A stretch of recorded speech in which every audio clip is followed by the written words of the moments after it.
এটার life change ওয়ালপেপারও বলে, আবার কেউ নতুন বছরের মোটিভেশনাল ওয়ালপেপারও বলে। কারণ এই ওয়ালপেপারে লাইভ 365টা ডট থাকে। এখানে প্রতিদিন ডট একটা একটা করে বাড়ে, কেন আপনি বুঝতে পারেন যে নতুন বছরের দিনগুলো কিভাবে শেষ হচ্ছে। আর এটা আপনাকে মোটিভেট করার জন্য হেল্পও করতে পারে।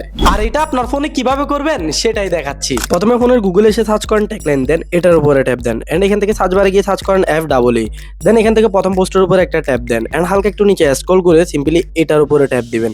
এবার এখান থেকে স্ক্রল করে ইনস্টলের উপরে একটা ট্যাপ দেন।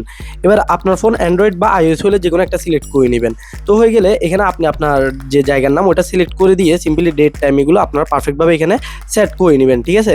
এবার জাস্ট এখানে আপনি আপনার ফোনের নামটা সেট করে নেবেন। তো হয়ে গেলে এখান থেকে মাইক্রোডরিট এই অ্যাপটা ইনস্টল করতে হবে। অ্যাপটা ইনস্টল করে ওপেন করে নেবেন, দেন অ্যাড মাইক্রোতে ট্যাপ দেন। এবার এখান থেকে ট্রিগারে ট্যাপ দেন, এবার ডেট টাইমের উপরে একটা ট্যাপ দেন, দেন এখান থেকে ডে টাইমের উপরে একটা ট্যাপ দেন, এন্ড এগুলো সবগুলো ওকে করে দেন। এবার এখান থেকে ওকেতে ট্যাপ দেন, এবার এখানে অ্যাকশনের উপরে ট্যাপ দেন, এন্ড নিচে স্ক্রল করে নেন, এন্ড HTTP রিকোয়েস্টের উপরে একটা ট্যাপ দেন। এবার একটু জাস্ট আবার ওই ওয়েবসাইটে চলে আসবেন, এখান থেকে এই লিঙ্কটা কপি করে নেবেন। এবার এটার উপরে সিম্পলি পেস্ট করে দিবেন। জাস্ট এখানে আপনারা এটা পেস্ট করে দিয়ে আবার একটু নিচে স্ক্রল করে নেবেন। এবার save HTTP response to file এটা অন করে দেন, দেন সিলেক্ট ফোল্ডারে গিয়ে আপনার মতো করে একটা ফোল্ডার সিলেক্ট করে নেন বা আপনি ফোল্ডার ক্রিয়েট করতে পারেন।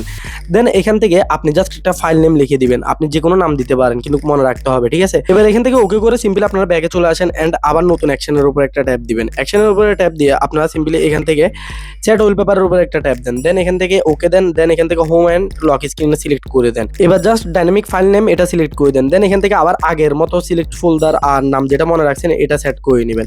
হয়ে গেলে সিম্পলি আপনারা এগুলো সেট করে ওকেতে ট্যাপ দিবেন। এবার জাস্ট এখান থেকে আপনারা থ্রি ডটে ট্যাপ দিয়ে টেস্ট ম্যাক্রোতে ট্যাপ দিবেন। ব্যাস আপনার ওয়ালপেপার রেডি, এখানে দেখতেই পারতেছেন।